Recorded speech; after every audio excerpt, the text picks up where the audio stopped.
మంచిర్యాల జిల్లా చెన్నూరు మండల కేంద్రంలో ఎంఆర్పీఎస్ నాయకుల ఆధ్వర్యంలో బాబు జగ్జీవన్ రామ్ జయంతి వేడుకలు ఘనంగా నిర్వహించారు.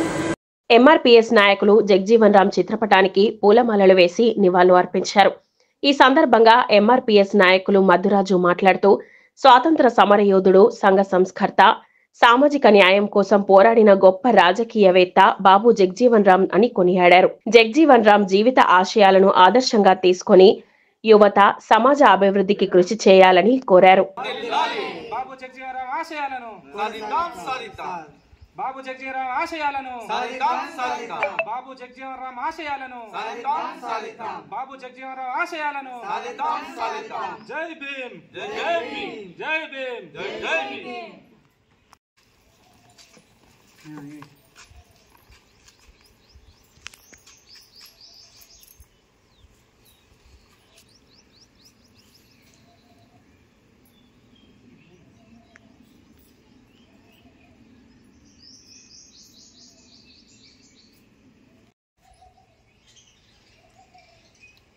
రాజకీయవేత్త, బడుగు బలహీన వర్గాల ఆశాజ్యోతి, అలుపెరుగని యోధుడు, దేశం కోసం అహర్నిశలు కష్టపడ్డ మహానుభావుడు, దేశ ప్రజల కోసం తన మేధస్సును, తన జీవితాన్ని అంకితం చేసిన మహానుభావుడు డాక్టర్ బాబు జగ్జీవన్ రామ్ గారు.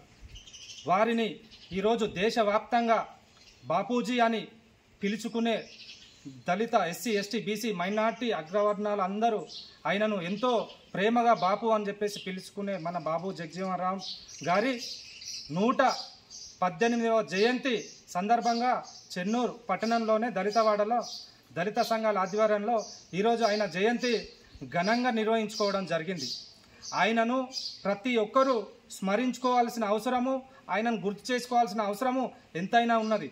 ఎందుకంటే ఈరోజు దేశము అప్పుడు ఉన్న కాలంలో దేశము ఆకలితోటి అల్లాడిపోతుంటే అప్పుడు బాబు జగ్జీవన్ రామ్ గారు ఆయన ఆహార భద్రత శాఖ మంత్రిగా ఉండే.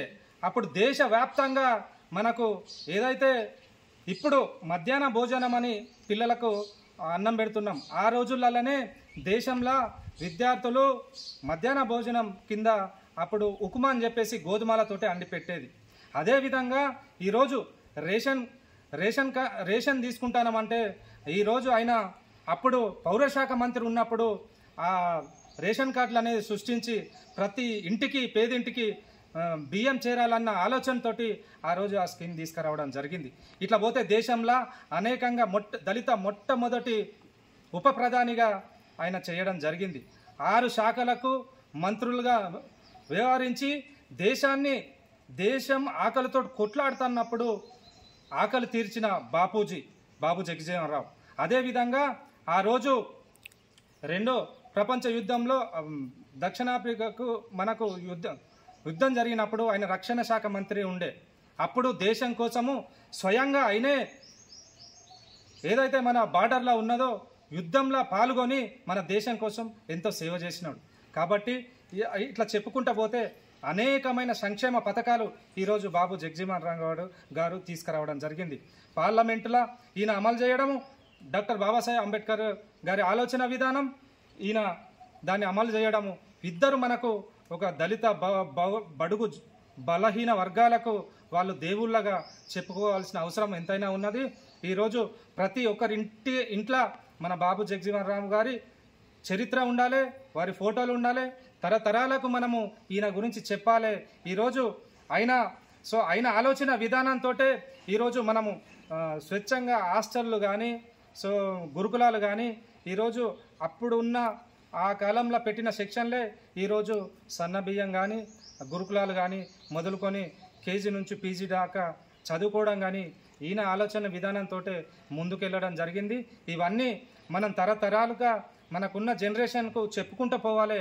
లేకపోతే మనల్ని ఏదైతే డాక్టర్ బాబాసాహెబ్ గారు అంటారు, నా రథచక్రాన్ని వీలైతే తీసుకొని పో, లేకపోతే పునాది దాకానే ఆపాలని చెప్పేసి ఒక నినాదం తీసుకొచ్చిండు. అదే నినాదంతో ఈరోజు మనం బాబు జగజీవన్ రామ్ చేసిన సేవలను, ఆయన పెట్టిన సంక్షేమ పథకాలను దేశాన్ని ఎట్లా ముందుకు తీసుకుపోయిండు అన్నది మనం స్మరించుకోవాలి. ఆయన ఆశయాలను ముందుకు తీసుకుపోవాలని చెప్పేసి ఈ సందర్భంగా మేము ఆయన జయంతిని ఘనంగా నిర్వహించుకోవడం జరుగుతుంది. జై భీమ్.